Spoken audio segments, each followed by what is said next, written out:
Hello all, a nice day here. Failed that immediately. Wonderful. And we're looking at a nice summary. I've done a review of this. This is the Kizer Genie budget variant. I have done a review, and I will link that down below. Just a quick summary. What we're looking at is 154 cm, which, can I just say, I really appreciate Kizer and their 154 cm. Like, 154 cm is typically a steel that you see on... You see D2 and 8CR on super budget knives at like the $30 range, maybe the $40 range. Well, never 8CR, but hopefully 9CR. Then you tend to see, when you get into slightly higher budget range, you're looking at 14C a lot more often. You still see some D2 when hopefully it's heat treated a little bit better when it gets a little bit more expensive, but you get Nitro V and the 14C. But 154 cm tends to, in my experience, be like just at the edge of budget territory a lot of times. It's not a steel that you can definitely see on mid-range knives, but it tends to go from the $65 and up kind of territory, or even $70 and up, and I end the budget territory at about $75. So, I want to shout out Kizer for putting 154 cm on a lot of their knives that are actually, like, really well priced. And 154 cm is, I mean, it's nothing special. It's similar to 14C28, and I think you get, It's 154 cm is definitely nowhere near as tough as 14C, but it might hold an edge a little bit better, and maybe it's a little more. It shouldn't be more stainless, I don't think. So it's maybe a little edge retention for less toughness. They're both great budget steels, but again, this one does tend to be a little bit more expensive most of the time. Kizer, not so much from Kizer.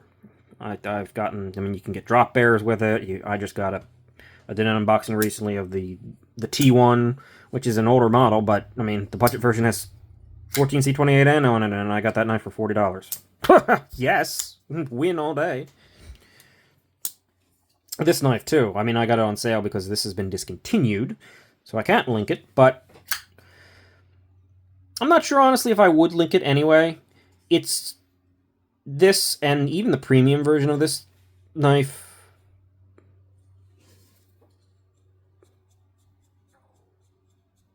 That's new. I'm going to keep talking while I tighten that down. They're good knives. Oh, yeah, those were... Yeah, there we go. I don't know how that was starting to come unloose. They're good knives and they're interesting designs. I particularly like these very slender knives. I do. These ones are a little bit thick behind the edge for my taste for this size. So it is quite chunky. So it's not necessarily the best for all situations, and especially when a lot of these knives that you're going to use for some slicing light duty stuff, I would prefer a hollow ground on this thing. So as it sits in the versions that were out, maybe they could have been improved a little bit. Yeah, that's up to you. But, I mean, overall, it's still a very functional sort of maneuverable, manipulatable, dexterous knife. And it does work. It definitely works because of this, let's go modified sheep's foot. Yes, that's basically what that is. Because of that modified sheep's foot and the little bit of thickness out there, it definitely works good for the draw cuts, which is going to be also, along with those smaller slicing kind of cuts, is going to be a heavy use, a primary function of this knife, and it does that really well. So you trade some, you win some, you lose some, right? This is a liner lock with micarta, and Kizer does great micarta always. And the weird thing about Kizer's micarta is they have multiple different micartas that all feel different. Like, this one is a little bit more... It's still clothy, but it's very rough compared to, say, this micarta, also on a Kizer. These two feel very different. And I have, well, the T1 Iron Box. My card is also different. I have a sheepdog. Very different my card on that one. Kizer does a lot of stuff, but they're almost always really good my cards. So that's kind of cool. I like that. What I don't love is the pocket clip on this thing. The premium version probably has a much better pocket clip because it's a titanium pocket clip, but because of how skinny this handle is, in even this dimension, minus the pocket clip, it's very present. It's not uncomfortable, but you're basically hanging directly on top of the pocket clip, right? That's what you're pretty much holding on to. That's what's most of your hands holding on to right there. For what they did, the pocket clip they used, it's probably about as good as it's going to get because of how slim the knife is. This is a front flipper with good jimping. Could come up and around, always could come up and around, but no, you know what, no but. It should come up and around. And then you got this opening hole, which is what I failed to do in the beginning because it is a little bit tight to the scale, especially, like, I mean, it doesn't really want to work for the, like, I want to slip off this because the hole is very soft and rounded with this stonewash that they did. You can do the thumb flick, but the reverse flick, you can definitely do it. It's not bad, but again, because of how much they softened this inside edge here, it's not great. It works. Lock bar axis is great, though.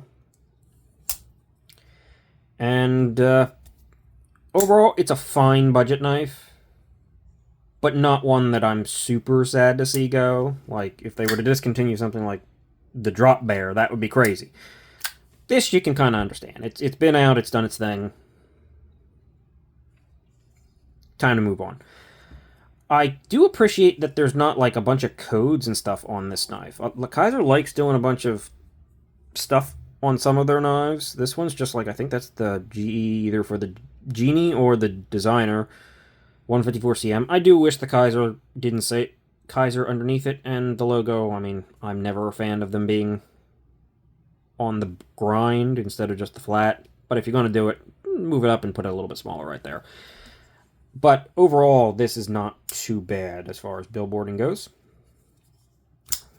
So, yeah, it's light. You can definitely get multiple grips that none of them are super uncomfortable other than, like, way back here. I mean, I guess you could say that's your primary grip because that's where the notch is, but, I mean, let's be honest with you. People, that's probably where most people are going to hold this thing, a little bit above that. Back here, it's kind of uncomfortable because you really got just a very stubby end in there, and then you're really on the clip. Yeah. So, this one's been discontinued. Oh, and the plunge, grind, and sharpening tool are actually amazing on this thing. As far as I can tell, it's there. I mean, the stop pin does hit behind the edge, which is unfortunate. But at the base of that, right? So, basically, like, right up there.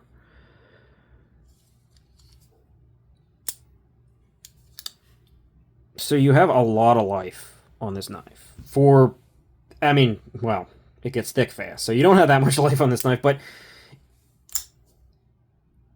for a knife to have done, for them to have done a smart execution of this, despite the placement of the stop pin, this is like the knife that you don't need it on because you don't have that much life because it gets so thick. That's what I'm trying to say. It's like, come on, guys. If you're going to do it right, do it on a knife that it can actually benefit from it. Because we see it wrong so often. That's